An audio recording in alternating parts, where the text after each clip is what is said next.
Hi, today Nick and I are going to take a look at whole of life cover, and we'll be answering questions such as what is it, how do you set it up, what access is available and how it is taxed. Hi Helen, so can you tell us what whole of life cover is? So whole of life cover is generally a unit linked type of life cover that does not have a specific term attached to it, and therefore it pays out a sum assured on death of the person covered. As there's no term attached, it will either end on death or surrender by the plan owner. Now, these can be qualifying or non-qualifying policies, and they are generally unit linked, offering a variety of funds underlying the plan. Okay, so why would you use whole of life cover? So it's traditionally used to cover IHT liabilities. So it's set up to pay out a sum equal to any inheritance tax payable on the death estate. However, it can also be used for wealth creation because it only pays out on death and it's got no term. So generally it's used by individuals who want a lump sum paid out on their death. You also, however, get variations of whole of life cover, which will also pay a lump sum if the person covered suffers from a critical illness. Okay, that covers the why. How do you go about setting up a whole of life plan?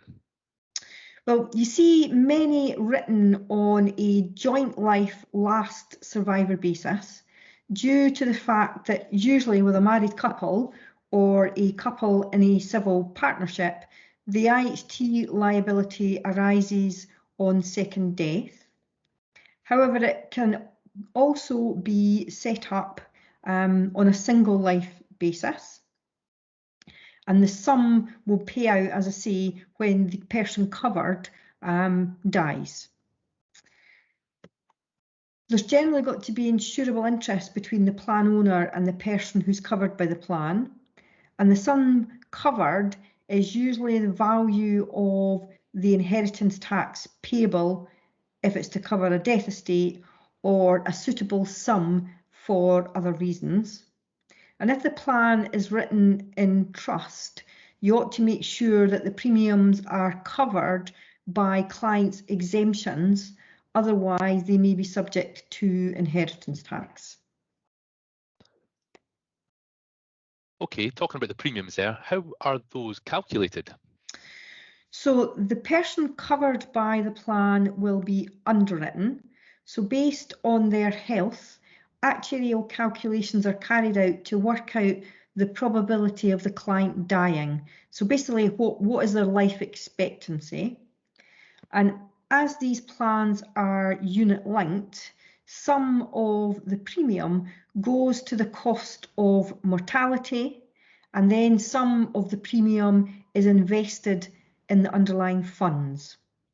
So the sum at risk for the insurer is the difference between the sum covered, so what they would have to pay out on death, and any build-up of funds in the underlying plan. So it means that the more the underlying funds grow, the less there is a sum at risk, so less that the insurer has got to pay. However, the cost of mortality will also increase as we get older. So it's a kind of fine balancing act to keep on top of affordable premiums. And in the past, whole of life plans received a lot of bad press due to the fact that some of the premiums were reviewable, which meant that they could increase.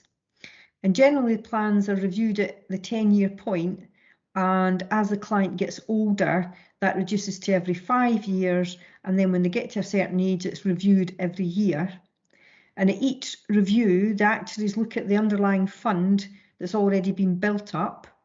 They look at the cost of mortality of the client based on what it's going to cost to cover them from now until the next review point. And they also look at the expected future return on the fund, so how much the funds are going to grow, so the funds that the client has chosen. and this will lead them to a new premium, which needs to be paid to ensure that the cover can be maintained until the next review point. So as you can imagine, if the funds perform poorly, and as the client gets older, the premiums can increase substantially, and sometimes the cost gets so great that the client has either got to reduce the cover or even cancel the plan.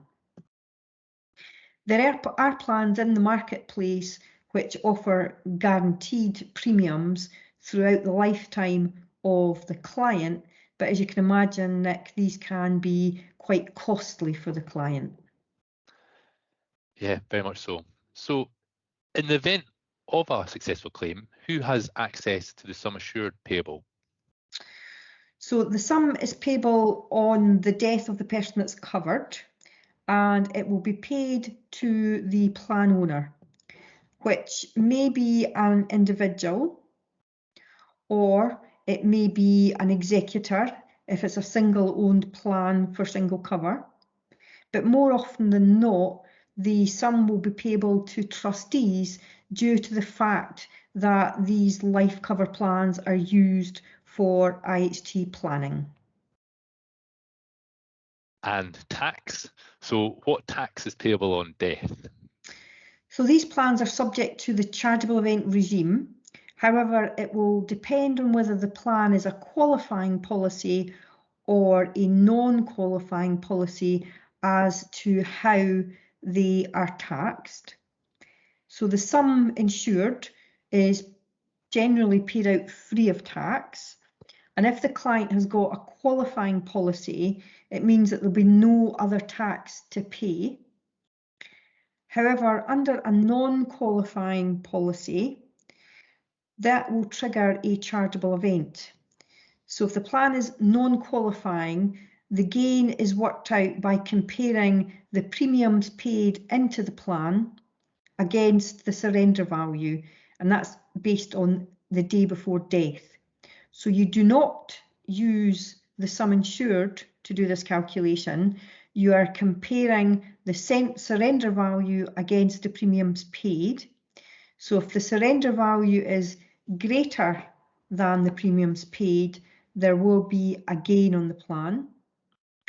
And if the plan is in trust, the gain will generally be assessed on the settlor in the tax year of death. And if it was set up by joint settlors and it pays out on second death, half of the gain will be assessed on the settlor who has just died and caused the chargeable event, and the other half will be assessed on the trustees at the trustee rates of tax. If the plan is not held in trust, the gain will be assessed on the plan owner at the time of the event. That's a really good overview, Helen. So in summary, why do you think we need to know what whole of life cover is? So the partners need to be aware of what is available for their clients to enable them to give the best options for their particular needs. So the partners need to help their clients identify where there is a need or a shortfall in cover so that they can give them the best advice. Whole of life cover will last until the death of the person's covered, and it doesn't have a specific term, so it can last throughout the lifetime of the client. This makes it particularly useful for IHT planning. There are onshore plans, there are offshore plans, you can have fixed premiums, you can have renewable premiums. So partners need to be familiar with the different variations in the marketplace so that they can give their clients the best advice. That's great, Helen. Thanks for explaining whole of life plans to me.